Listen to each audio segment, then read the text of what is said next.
జిల్లా వైద్య మరియు ఆరోగ్య శాఖ వారి ఆధ్వర్యంలో జిల్లా కలెక్టర్ గారి ఆదేశాల మేరకు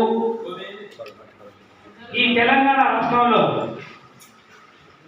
ఎంతో మంది హెచ్ఐవి బారిన పడుతున్నారు కాబట్టి ముందుగా అసలు హెచ్ఐవి రాకుండా తీసుకోవాల్సిన జాగ్రత్తలపై అందరూ కూడా అవగాహన కలిగి ఉండాలనే ఉద్దేశంతో తెలంగాణ రాష్ట్ర ఎయిడ్స్ కంట్రోల్ సొసైటీ వారు గ్రామాల తిరుగుతూ పల్లె తిరుగుతూ స్కూళ్ళల్లో కాలేజీల్లో కూడా అవేర్నెస్ కార్యక్రమాన్ని నిర్వహిస్తూ ఉన్నాము. అందులో భాగంగానే ఈ రోజు మేము ఇక్కడ రావడం జరిగింది. మరి అంతకంటే ముందుగా సరే మీకు అందరూ కూడా ఆకలి అవుతుంది కాబట్టి 1 గంట అయితే ఎగ్జామ్ రాసి సెమ్ ఎగ్జామ్స్ రాసింది ఇప్పుడు ఇంటర్నల్స్ ఓకే.